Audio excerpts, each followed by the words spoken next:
Good morning, dear children. Dear children, we are on the second part of our chapter number 7, history. So, children, we are starting with the topic changing society, new castes and hierarchies. Fine.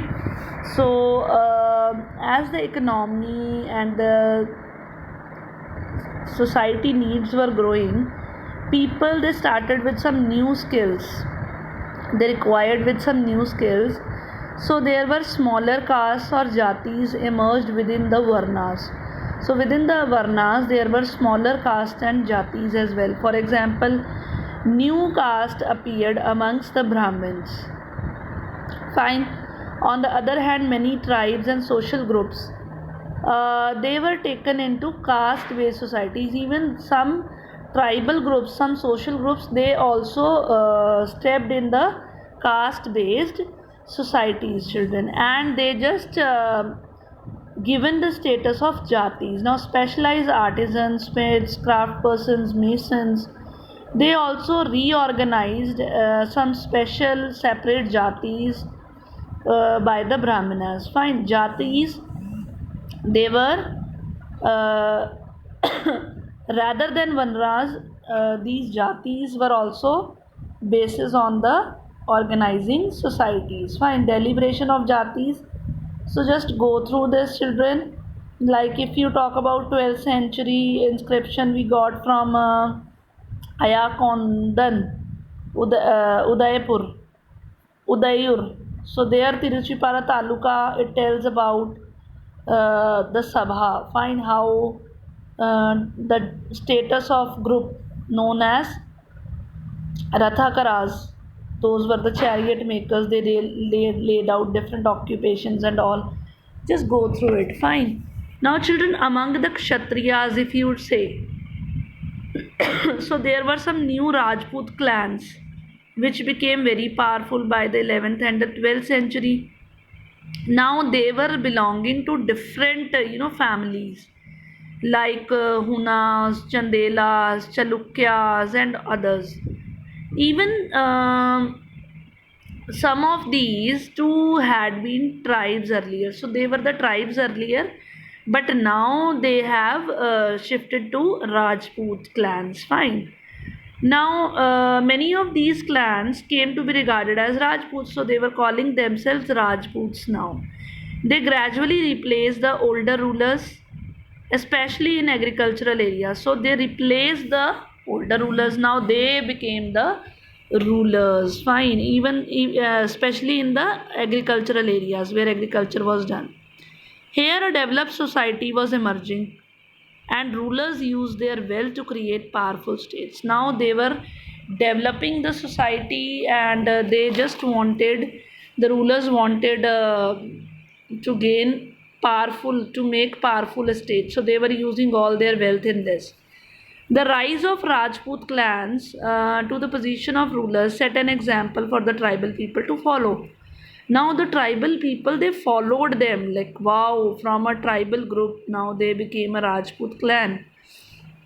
With the support of Brahmanas, many tribes they became a part of that caste based society again, but only the leading tribal families could join the ruling class. But the leading tribal families, those who were previously also leading them, only they could become the ruling class, not everyone. A large majority joined the lower caste of caste society. Now the rest who were not the rulers before, who was not the chief before, they had to join the lower jatis obviously. On the other hand, many dominant tribes in Punjab, Sindh, northwest frontier, they adopted Islam. Now some of the tribes they simply adopted Islam. Why? Because they were totally rejecting this caste system. They were not happy with this.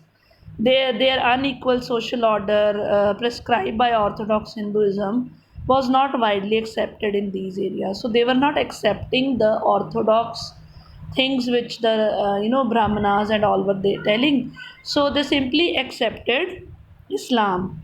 The emergence of states is closely related to social change among tribal people. So many states emerged. Now it was really related to the social change. some social change was about to come in the tribal people. So we have two examples of such. Fine. So first we will talk about Gonds, and secondly we will talk about Ahoms. Now, children, these Gonds, they were living in vast forested region called Gondwana. The place where they were living, Gonds was the Gondwanas. Or country, what is the meaning of Gondwana? Country inhabited by Gonds. Now, what were they doing? They were doing shifting cultivation. Large Gond tribes, they were also further divided into smaller clans, as we have discussed before. Every clan, they had their head, either the Raja or the Rai. They used to call Raja or Rai. About the time that the power of the Delhi Sultan was declining, at the time when Delhi Sultan power was declining, few large Gone kingdoms were beginning to dominate the smaller Gone chiefs. Now the bigger ones, they were dominating the smaller Gone chiefs. In the Akbarnama, which is the history of Akbar's reigns, we have discussed before. There it is mentioned that Gond kingdom of Garha Katanga, it had 70,000 villages under it. So see how big kingdom it was. The administrative system of these kingdoms was centralized. Centralized means someone was there at the center whom everybody is following. The kingdom was divided into Gad. So you can see in the this map, the kingdom is divided into different Gad, and each Gad was controlled by a particular Gond clan. Fine. Now this was further divided into units. Now first come the Gonds kingdom, then comes the Gad, and after that comes the unit. 84 village unit, that was known as Chorasi, and every Chorasi was again subdivided into Barhots, and every Barhot has 12 villages under it. So, emergence of large states change the nature of Gone society. So, these large states, they change the nature of the Gone society. Their basically equal society gradually got divided into unequal social classes. Now they also started dividing their society into unequal social classes. Now Brahmanas, they started getting land grants from the Gond Rajas, and Brahmins become influential. Now obviously then the society is going to face social difference. The Gond chiefs, now they wanted to be recognized as the Rajputs, that they should be called as Rajputs. So the Aman Das, the Gond Raja of the Gara Katanga, he assumed the title of Sangram Shah. He called that, I have assumed the title of Sangram Shah, and his son Danpat, he married a princess known as Durgavati. Find the name of the princess was Durgavati, and she was the daughter of Salbahan, the Chandel Rajput of Mahoba. Now Dalpat, he died early, and Rani Durgavati was very capable, and she started ruling on behalf of her 5-year-old son Bir Narayan. So her husband died, and now she was ruling on behalf of his son, because son was very small, so she was ruling in behalf of him. Under her, the kingdom became even more extensive, even more, progressive. It became the kingdom under her control. In 1565, the Mughal forces, they attacked under the Asaf Khan. Asaf Khan attacked Gara Katanga, working under the Mughals. And but this Rani Durgavati, she resisted very nicely, means she fought very bravely with them, and ultimately she was defeated, and she preferred dying rather than surrendering, and even her son also died soon after. So Gara Katanga, it was a very rich state. It earned much wealth by now. How did it became rich? Because they were trapping the wild elephants, and they were selling it, exporting it to other places. Fine. Now, when the Mughals defeated the Gonds, they captured this huge booty, lot of money, elephants they captured, and they annexed part of the kingdom and granted the Now they annexed the part of kingdom and they just gave Chandra Shah, who was the uncle of Veer Narayan, they gave some part of land to him. Fine. Despite the fall of Gara Katanga, the gone kingdoms still survived for some time. However, after that they became weaker and later struggled unsuccessfully under the stronger Bundelas and Marathas. So ultimately, under Bundelas and Marathas, they left. Their survival was no more. Now comes the Ahoms. Now they migrated to the Brahmaputra valley from present day Myanmar in the 13th century. So they came from the Myanmar to Brahmaputra valley. Now they created a new state. Now how did they made their states? By suppressing the older political system of Buyans. The landlords were there and they suppressed them and they made their own estate. Fine. During the 16th century, what happened? They annexed the kingdoms of this Shutias and the Koch Hajo. They annexed these two kingdoms and subjugate means they captured many other tribes as well. The Ahoms, they had a large state, children, and for this they were using firearms as early as in 1530s. So they were using firearms that time. By the 1660s, they could even make high quality gunpowder and cannons. So even they were using gunpowders and cannons as well. So that's why they were able to annex lot of places. However, the Ahoms faced many invasions from southwest. In 1660, they were facing many invasions. But in 1662, Mir Jumla, he attacked the Ahom kingdom.